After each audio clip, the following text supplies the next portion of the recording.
We are. There we go. Well, Representative Presley, welcome again. I appreciate you taking the time to talk with us. Absolutely. Thanks for having me on. Sure. Well, terrific. So tell us about what's going on this week down in Baton Rouge. Yeah, so it's been an interesting week down here. We've been dealing with a fair amount of bills. We're kind of at the halfway point of session. So the committee time has really been, consuming a fair amount of our time. Session seems to be going a little bit longer at night, trying to get the bills across to the other chamber as we are at that halfway point. So generally about now is when the bills start being our priority in committee, as well as on the House floor. We still have a little bit of housekeeping to do on getting our bills over to the Senate and vice versa. But this week's been a good week for moving legislation forward and make sure that we're addressing the needs of the people of Louisiana. Excellent. Anything in particular stand out policy-wise this week for you? So it's health and welfare has always been an interesting committee. We've gone long on a lot of the days.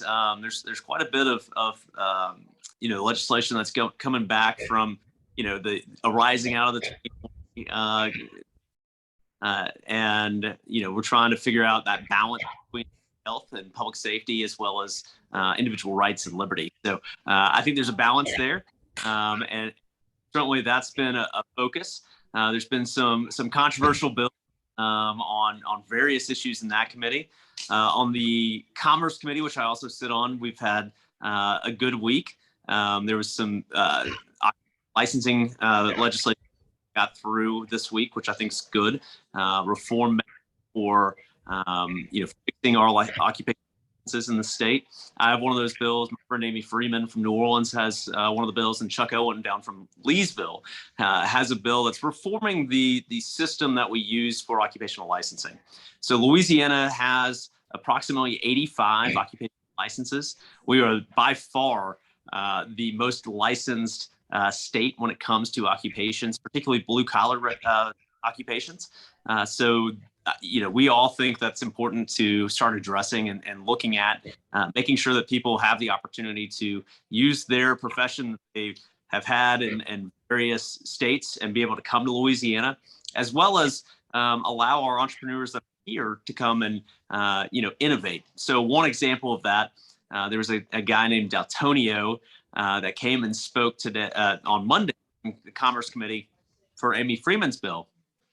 Daltonio is a trained barber, and he invented a mobile barber shop to be able to go to different residents and cut people's hair. And unfortunately, the barber board told him that he couldn't do that anymore because he couldn't be licensed in one location. Well, we don't, as Louisianians, we want people to be able to innovate and create entrepreneur opportunities. Daltonio actually gave up his barber skill set and is now driving a truck for his occupation and delivering packages from one city to another in South Louisiana. I think that's the antithesis of what we want our occupation. And so that's something that I feel like our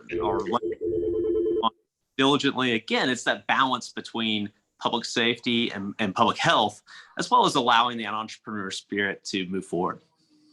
I also know that's really important to our military folks up here, a lot of trailing spouses. And that's actually one of the things that the Air Force looks at when they evaluate, housing moves is, how easy is it for somebody's trailing spouse to be able to get gainful employment.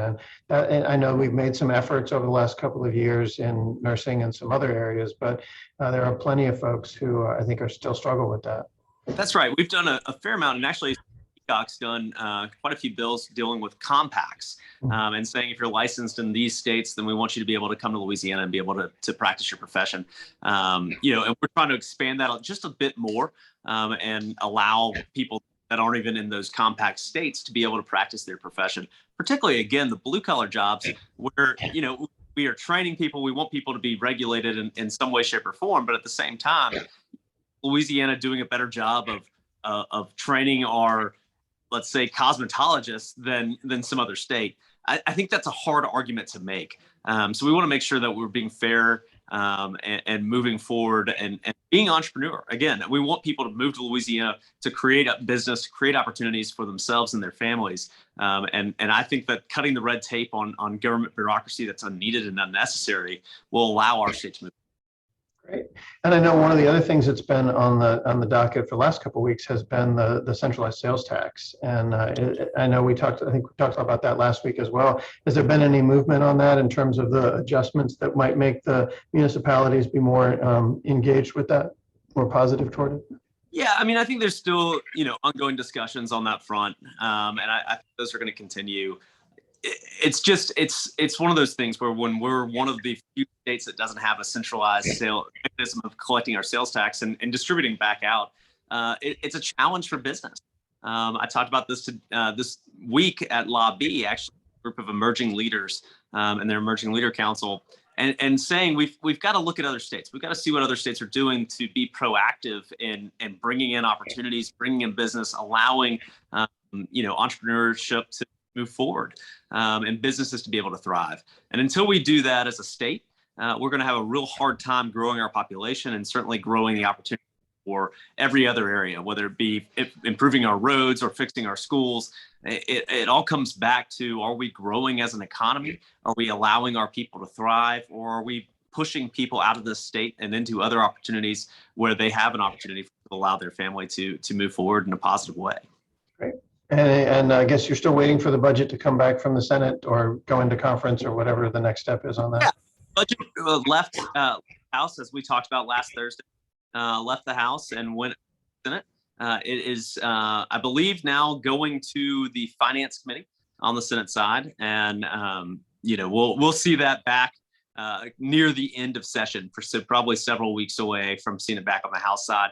It likely will, like you said, either go to conference, which I anticipate will happen, or we'll concur in their amendments. But that's a really important, obviously, process. And the $38 billion budget that we sent over to the Senate, I think, addresses some of the one-time dollars that we're receiving from the feds and putting those towards one-time uses. Again, that balance is making sure that we're not putting ourselves back into a deficit. When you look at the 0.45 sales tax that's scheduled to roll off in 2 years, or 3 years rather, that's $500 million. And so we want to make sure that we're really addressing that and making sure we're not putting ourselves in the hole where we have to come back and continue that sales tax and make sure that we're allowing those recurring revenue dollars to be able to fulfill the needs of the state. Excellent. Well, very good. Well, thank you again for taking the time this week to talk to us, and we appreciate it, and we'll talk to you soon. Sounds great. Thanks, Tim.